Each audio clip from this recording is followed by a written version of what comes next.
Boy, how are you doing? Hey, in this video, how to make the law of attraction work for you using this very powerful manifestation technique. And that is actually two things you need to let go of right now today in order to make this, to get in this creative flow, is to get in this flow of inspiration. And that's really where, the abundance can start to flow for you. And that is to let go of wanting something or needing something. Because as soon as you say, okay, I need a better car, I need this, I need that in order to, be happier with myself or whatever, then what you're doing is, you are creating separation between what you want somewhere in the future and where you're currently at. So basically you're creating like a discontent for yourself, like you do not really accept where you're currently at. And then as soon as you start working on something, you're coming from this place of neediness, or that you need something out of it, that you want something out of your actions.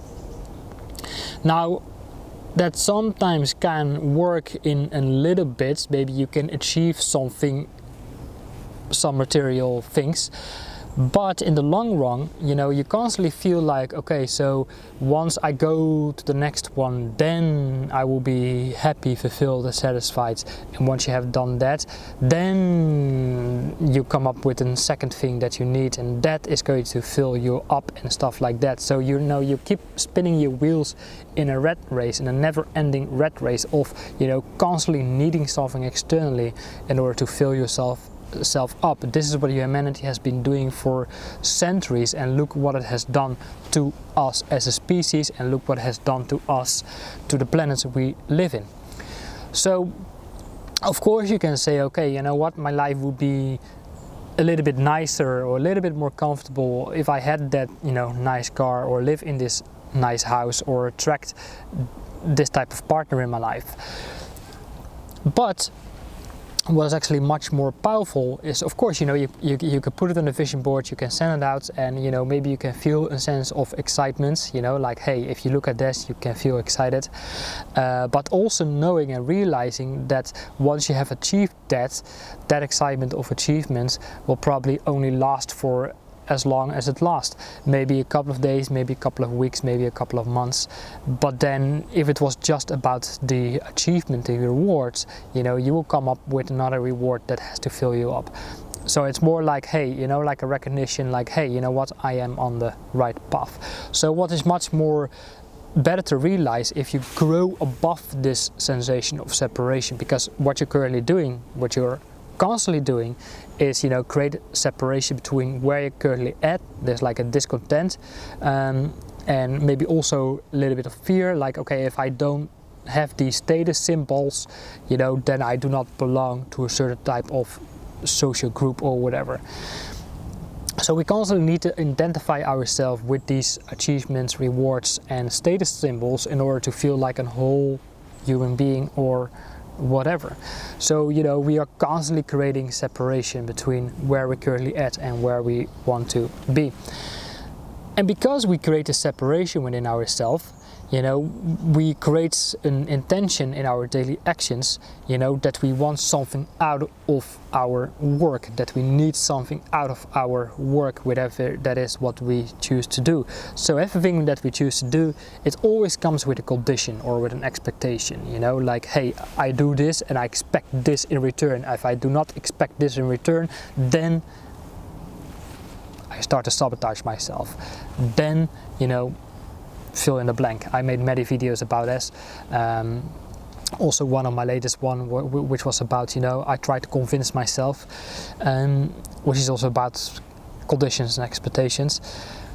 So how do you can actually create a state of consciousness, create a state of being that is in full acceptance with where you're currently at, that creates flow, an abundant flow of, let's say, inspiration, right?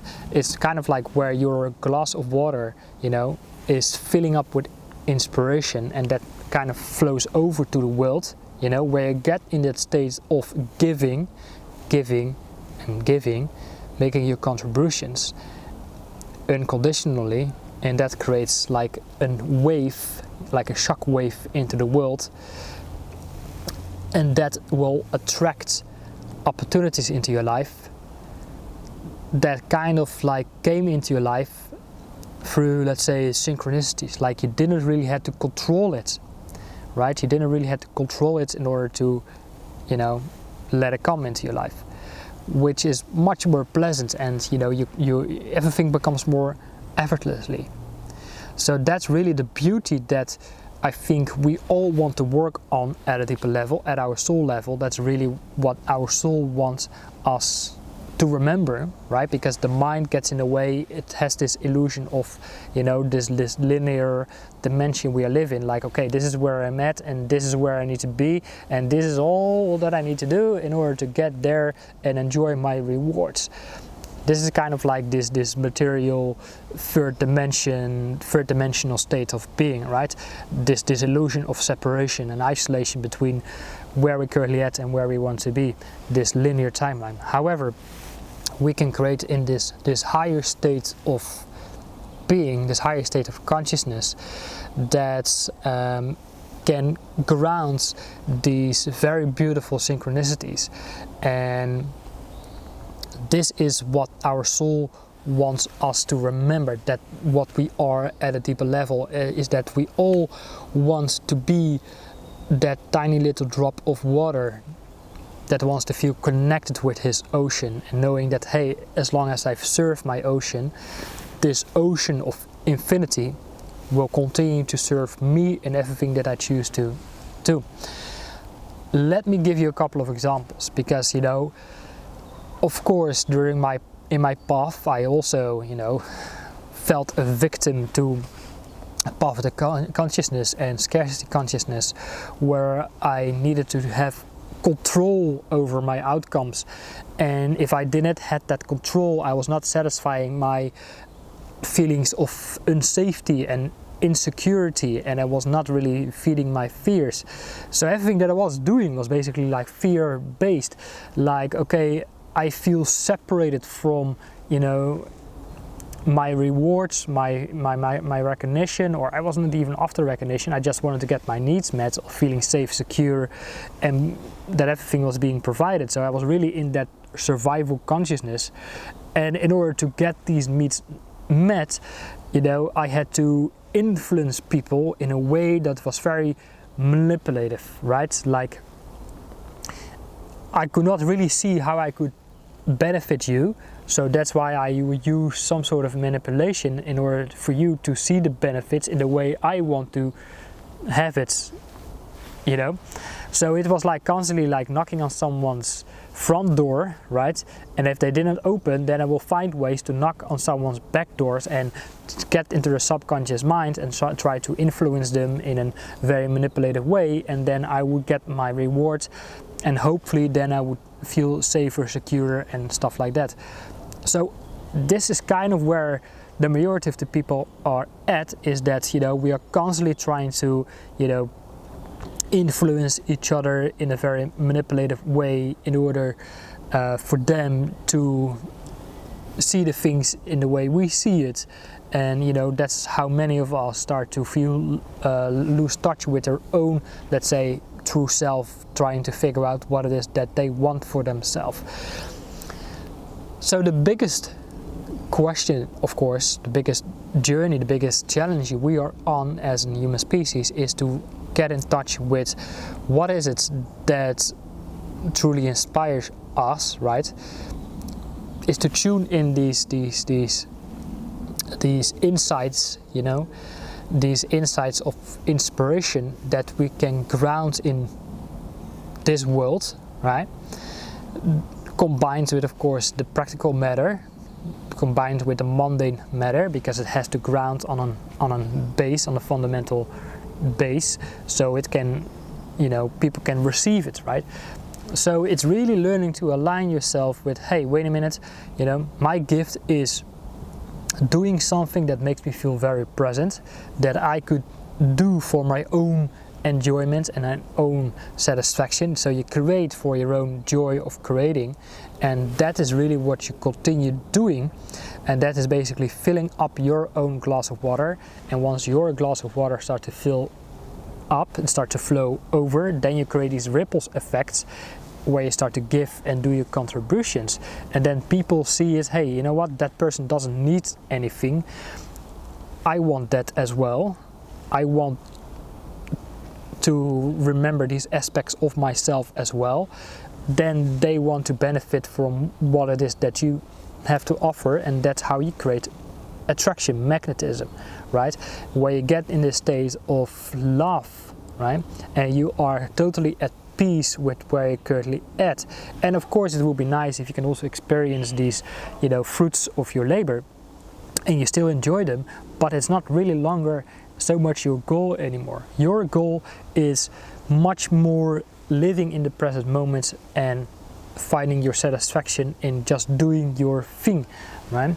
And of course you also have learned to ground it on a platform that others can also benefit of it. And of course learning to take a deep breath and learning to trust the process, because so often over the last years I've been desiring this state of being and learning to tune into that, but then I would sabotage myself because I would not trust that good things are coming my way. So I do something and boom, I sabotage myself, right? I disconnect myself, and whatever, I find myself in distractions or on a side path or whatever, and then I need to realize, wait a minute, I need to align myself again and again and again and again and again and again until we start to learn this game. So it's really about, you know, learning to find your gifts, accept your gifts, embrace your gifts, and keep aligning yourself with it so you can create these ripples effects of giving and contribution. And of course learning, of course, the practical matter where you know, your insights, your inspirations, your creative work can manifest in this world, of course, and that others can benefit from that, and you know, that you also have a solution, a service that you could provide. All right, does it make sense? Let me give you one last example to make it a little bit more practical. So for example, I make videos, right? I go out to nature and I say, you know what, I want to share wisdom, I want to share inspiration, insights regarding to, you know, to learn to attune ourselves, right? Learning to align ourselves with our true self, with the deeper aspects of our soul. Now this morning I could, you know, just go for a walk without my camera, enjoy the nice weather, enjoy the little bit of exercise I get from that. But if I would not bring my camera, or if I would not have my website in place and I would not do my Pinterest and schedule my content and whatever, that means is that I would not have a fundamental platform to spread my work, to get my work out in the world. So I would not have a fundamental base to ground my inspirations, right? My creative work. So that is one aspect. Another thing is that, okay, so if I would just take my camera, maybe I do not have any idea yet what to create, but sometimes it just works. Like if I bring my camera with no expectations, I don't know yet what to share, but sometimes when I just bring my camera, actually I send off a message like, wait a minute, I am open to receive, and I accept my role as a facilitator of this knowledge, right? And that's where the universe can send off the downloads that has to come from me so I can express it, right? That's an example that also could apply, of course, to your life as well. So let me know your thoughts, let me know what you think. Just feel free to leave a comment below, and of course I would, you know, be very curious what it is that you would like to bring to the world.